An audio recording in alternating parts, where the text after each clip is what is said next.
Alright guys, this is what you've been waiting for, right? You wanted to get my opinion on this new crossover that we have here with the Transformers and Top Gun Maverick.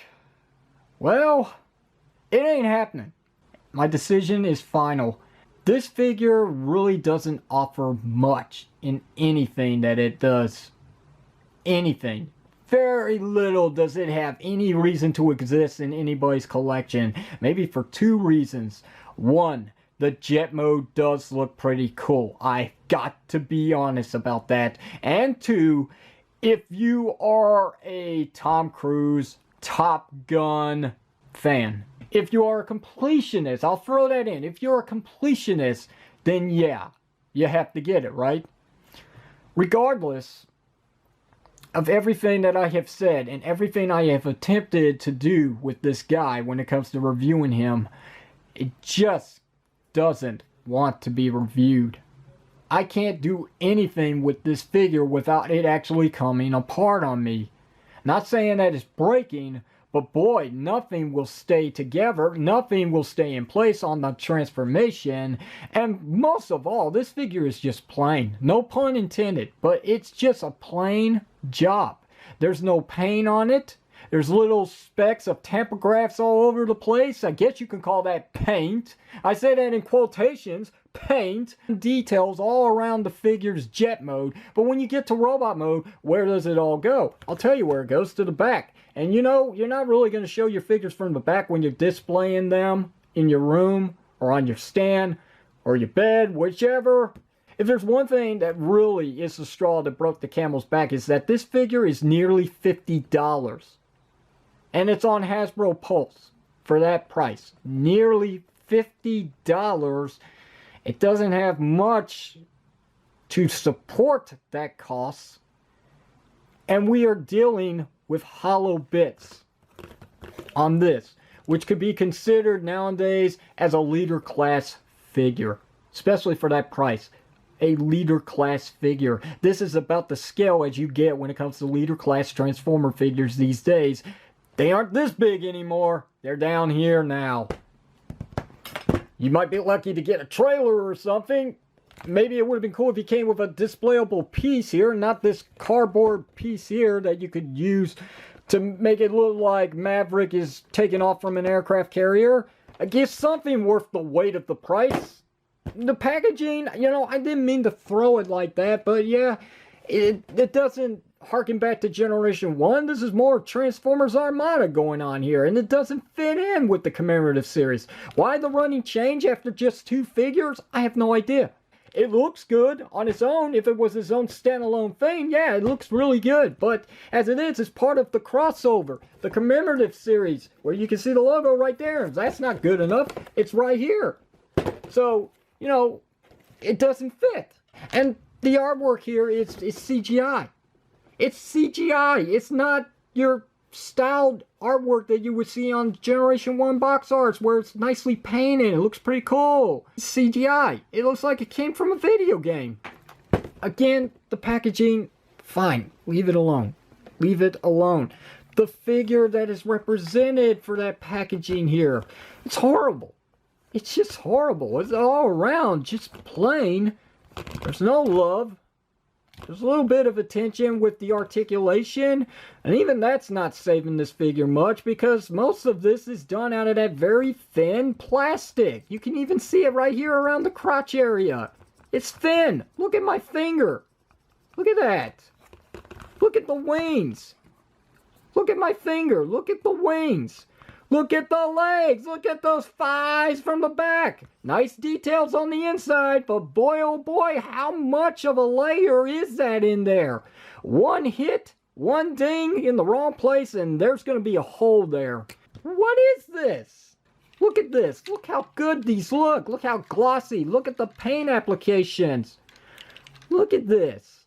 The details, the love that went into this. We got clear bits, we've got solid bits, we've got rubber bits that actually stay in place. We've got a backpack that's well hidden within the actual top portion of the Ecto-1 itself. And we've got all those key elements of certain things on top that are well hidden underneath other things that do play out in other modes, like the neutrino one here, which is pretty cool. And then we got paintwork here.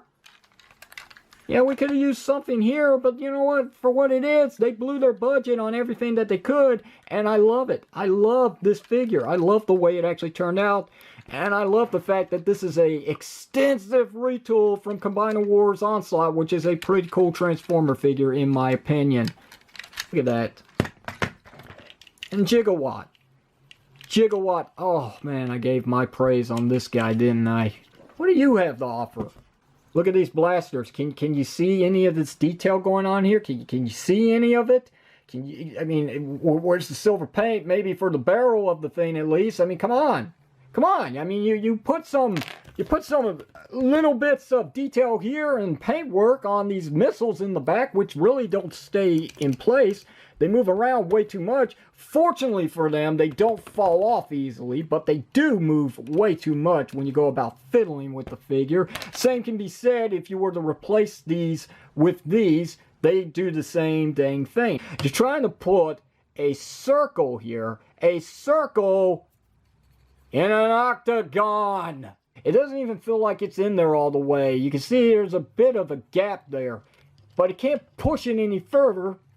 So obviously, this hollow bit here, where it's supposed to be housed, is too shallow for it to connect all the way. That's why this freaking thing moves way too much. Alright, it's not coming off, but it just doesn't really want to stay in one position. It just moves around way too much, too freely.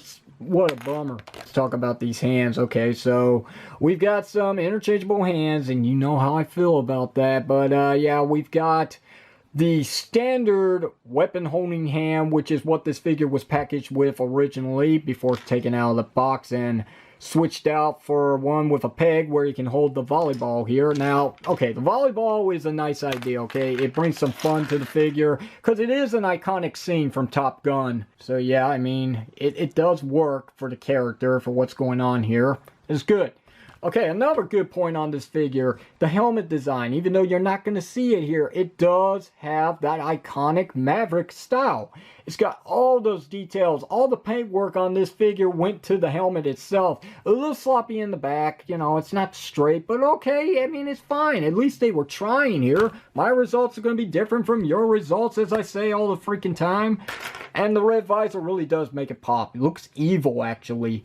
But if you look at the packaging here, it's supposed to have a silver piece here. I can understand this change here. This running change does make sense because when it comes to those masks, those air-breathing masks that they wear, most of them are always black anyway, so it does make sense. Still, would have been nice if it was silver. At least put another shot of paint on this guy, all on the helmet, and call it a day. It just really... $50, guys. 50. Nearly 50. If I were to add tax and shipping costs, it might be a little more than 50. He's got a motorcycle. What does it do for the figure? Nothing. It just sits down here. You can get a size comparisons if that's what it's intended for. Good. But does it have any play value? Can it be stored anywhere for the robot or jet mode? No. These, you know, they do have storage on the back, but like I said, they don't hold too well.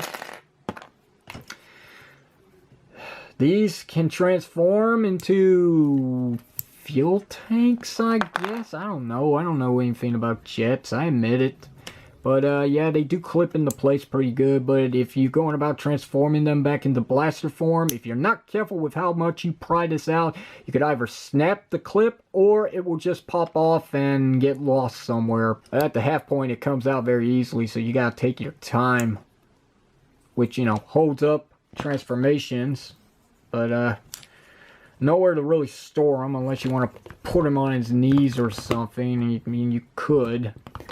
Maybe add a little bit of some bulk to the legs here, because as it is, he's a scrawny Transformer figure. There's never been another Transformer like this which is something that really does break up the commemorative series, as they're all retools up to this point here now. And even the next commemorative figure that we know about already, that one goes back to being a straight up retool of something of the past. This is its own thing. I cannot find anything about this mold here. It is a one and only. Everything is lost in the detailing. All the detailing is gone because it's just so plain. It is what it is, but that doesn't mean it has to be that way. It could have always been something else. And I just think if it had a little more time in the oven, maybe this could have been so much better. As it is, robot mode looks plain. You know, it's nothing special here.